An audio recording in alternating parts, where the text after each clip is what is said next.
Hello दोस्तों, आज मैं आप सबके लिए बाल विकास का नोट्स बनाकर लाई हूँ।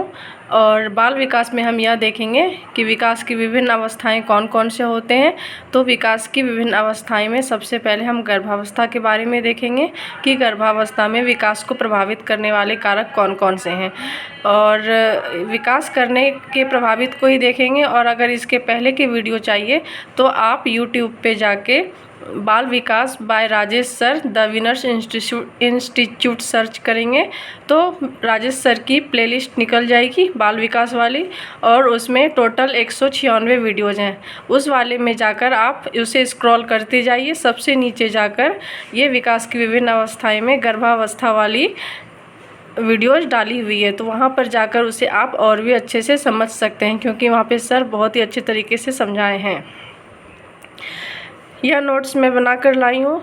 मुझे गीता पाटिल जी ने कहा था यह वीडियो अपलोड करने के लिए, तो गीता पाटिल जी को दिल से धन्यवाद। और आज उन्हीं की वजह से मैं यह वीडियो अपलोड करने जा रही हूँ। कृपया आप लोग नोट्स बना लें। गर्भावस्था में विकास को प्रभावित करने वाले कारक कौन कौन से होते हैं वह देख लेते हैं। इस समय शिशु का शारीरिक व मानसिक विकास होता है। सर्वाधिक विकास सिर्फ शरीर का ही होता है और मानसिक का उतने अच्छे तरीके से नहीं होता, उसमें बस दिमाग का होता है।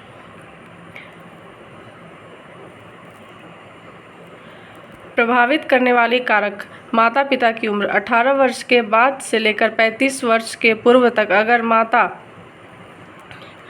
गर्भवती हो तो शिशु के हेल्दी होने के चांस अधिक बढ़ जाते हैं, चूँकि 35 वर्ष के बाद महिलाओं का शरीर कमज़ोर होने लगता है और 50 वर्षों के बाद महिलाओं में मासिक धर्म भी बंद हो जाता है।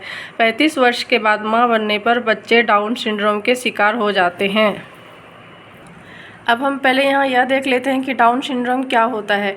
डाउन सिंड्रोम को मंगोलिज्म भी कहा जाता है। इसका कारण क्या है? 21वां जोड़ी गुणसूत्र में एक गुणसूत्र का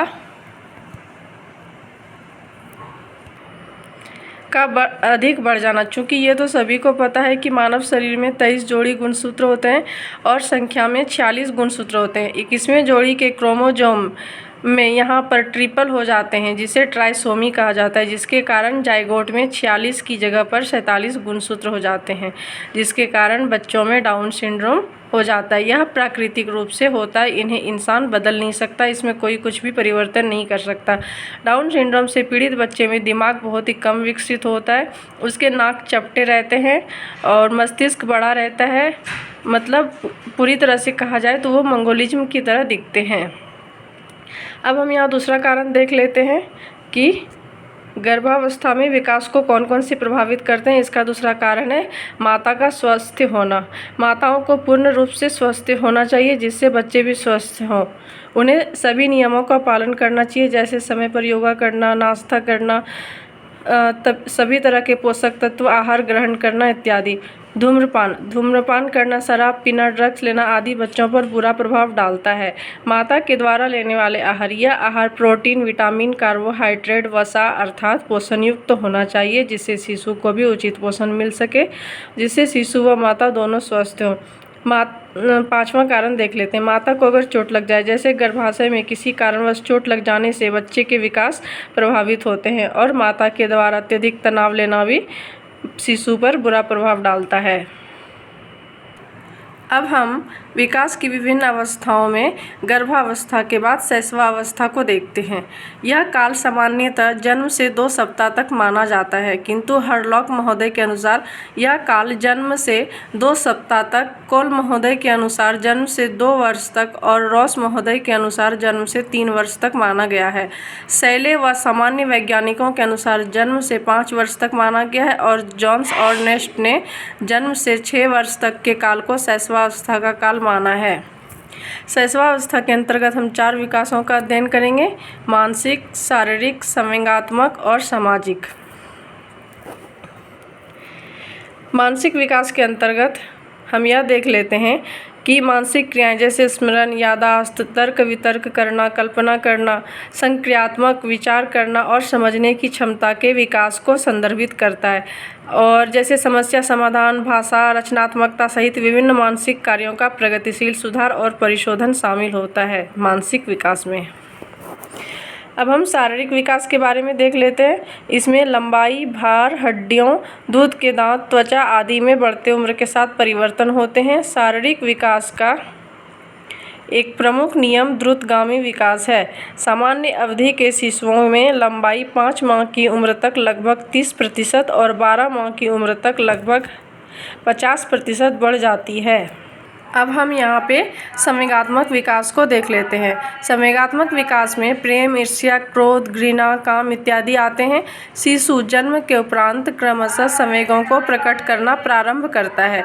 संवेगात्मक विकास की प्रक्रिया के अंतर्गत व्यक्ति के संवेगों का स्वरूप क्रमशः सरल से जटिल की ओर होता है। शैशवावस्था में मुख्यतः भय, क्रोध व प्रेम आदि 3 ही संवेगों का विकास होता है। जैसे बच्चे को अगर भूख लगती हो तो सबसे पहले वह रोना शुरू करता है, तो यह भी रोना भी एक संवेगात्मक विकास है। शैशवावस्था के अंतिम चरण में वातावरण संवेगात्मक विकास को प्रभावित करने लगते हैं। सामाजिक विकास, बच्चों का सामाजिक विकास रिश्तों को बढ़ावा देकर, संचार को प्रोत्साहित कर, सहानुभूति सिखाकर, सकारात्मक बातचीत को बढ़ावा देकर, सक्रिय खेल को प्रोत्साहित करके तथा सामाजिक नियमों और मूल्यों को सीखने व सेवा भाव आदि से होता है। अब हम शैशवावस्था की विशेषताएं को देख लेते हैं। शैशवावस्था को जीवन का सबसे महत्वपूर्ण काल कहा जाता है। इसकी विशेषताएं देख लेते हैं। जैसे इसे खिलौने की आयु कहा जाता है। हरलॉक ने इसे खतरनाक काल कहा है और हरलॉक ने इसे अपीलीय काल भी कहा है। अपीलीय काल का अर्थ होता है कि जब बच्चा छोटा होता है तो वह अपने माता पिता से हर चीज़ के लिए मतलब अपील करता है। जैसे खाना के लिए, भूख लगने पर खाने के लिए, पानी पीने के लिए, दूध पीने के लिए या किसी चीज़ की ज़रूरत हो तो वह अपील ही करता है अपने माता पिता से। अजीबोगरीब अवस्था, जैसे जिद पूरी करवाने के लिए अजीबोगरीब हरकतें करना, रोना, चिल्लाना या ज़मीन पर लौटना, कभी हंसना कभी रोना आदि। इसे नामकरण की अवस्थाएं भी कहा जाता है। जैसे बच्चा जब बहुत छोटा होता है तो उसकी दादी, बुआ, चाचा, चाची अलग अलग नाम रख देते हैं। संस्कार निर्माण का आयु काल, बच्चों में संस्कार का निर्माण इसी काल से प्रारंभ होता है, इसलिए बच्चे को कोरी स्लेट कहा जाता है। बच्चे में हम जो जो चीज़ों की आदत डालेंगे बच्चे वही सीखेंगे। बादशाह की आयु, इस शैशवावस्था को बादशाह की आयु भी कहा जाता है। और देखिए इसकी क्या क्या विशेषताएं होती है। इसकी बहुत सारी विशेषताएं हैं। जैसे इसे बक्की अवस्था कहते हैं, अर्थात बच्चा इस उम्र में बहुत ही बक करते रहता है, मतलब कुछ से कुछ सवाल करना, पूछना, हमेशा कुछ बोल के परेशान करना। सीखने का आदर्श काल, वैलेंटाइन ने इसे सीखने का आदर्श काल कहा है।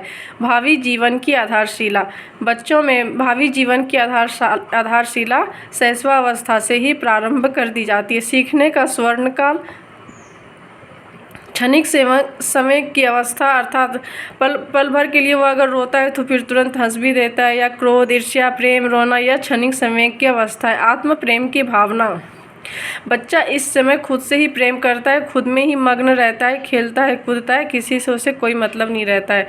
मूल प्रवृत्त्यात्मक व्यवहार, अतार्किक चिंतन की अवस्था, अर्थात बच्चों में तर्क वितर्क करने की अवस्था अभी विकसित नहीं होती है। नैतिकता का अभाव, बच्चों में अभी नैतिकता का अभाव रहता है, उसे यह नहीं पता है कि क्या सही है क्या गलत है। अनुकरण के द्वारा सीखने की अवस्था, अर्थात वह अपने बड़ों को जो भी करते हुए देखता है वह स्वयं वह भी करने लगता है। सामाजिक भावना का अभाव, इस समय सामाजिक भावना अर्थात जैसे सेवा, एक दूसरे से बातचीत करना या संस्कार, ये सब भावनाओं का अभाव होता है। अब हम यहाँ पर यह देख लेते हैं कि शैशवावस्था के संदर्भ में किस मनोवैज्ञानिक ने क्या क्या कथन दिए हैं। इन कथनों को याद करना बहुत ही ज़रूरी है क्योंकि परीक्षा में पूछ लिए जाते हैं। इस समय बच्चों में काम प्रवृत्ति पाई जाती है। काम प्रवृत्ति को इन्होंने लिबिडो नाम दिया है। लिबिडो का केंद्र मुखावस्था होती है और दूसरा गुदावस्था होती है। यह कथन फ्रायड महोदय ने दिया है। बच्चों के हाथ पैर उसके प्रारंभिक शिक्षक होते हैं, यह कथन रूसो ने दिया है। परीक्षा में यह पूछा जाता है कि बच्चों के प्रारंभिक शिक्षक कौन होते हैं। वैसे तो हम लोगों को पता है कि माता पिता और परिवार ही होते हैं, लेकिन यह कथन रूसो ने दिया है कि बच्चों के हाथ पैर उसके प्रारंभिक शिक्षक होते हैं, इसलिए यह तो ज़रूर याद कर लीजिएगा। मनुष्यों को जो बनना होता है वह अपने जीवन के आरंभिक 4-5 वर्षों में ही बन जाता है, यह कथन फ्रायड ने कहा है। इसलिए कहा जाता है कि पूत के पाँव पालने में ही दिखाई देने लग जाते हैं। टेबुला रासा, टेबुला रासा का क्या अर्थ होता है? टेबुला रासा का अर्थ होता है रिक्त स्लेट अर्थात कोरी स्लेट। कोरी स्लेट की अवस्था होती है शैशवावस्था। इसे जॉन लॉक ने यह कथन दिया है। ब्रिजेज के अनुसार 2 वर्ष की अवस्था में संपूर्ण संवेगों का विकास हो जाता है। थॉर्नडाइक के अनुसार बालक इस समय अर्ध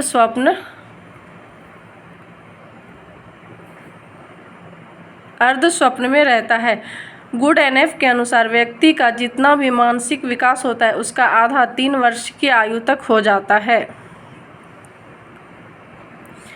वॉटसन के अनुसार शैशवावस्था में सीखने की सीमा व तीव्रता सभी अवस्थाओं से अधिक होती है। कुप्पुस्वामी के अनुसार वह सत्य असत्य में भेद नहीं कर सकता है, लेकिन इस काल में कल्पना की सजीवता उसमें पाई जाती है।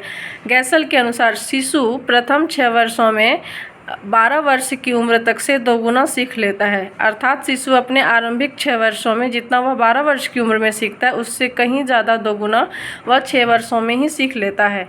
और स्ट्रेंग के अनुसार प्रथम 2 वर्षों में भावी जीवन की आधारशिला रखता है।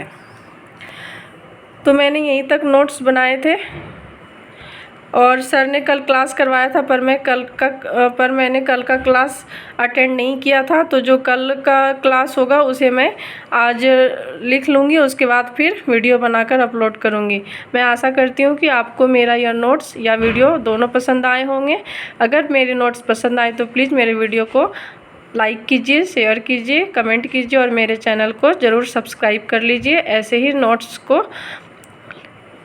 नोट्स को बनाने के लिए। Thank you for watching my video.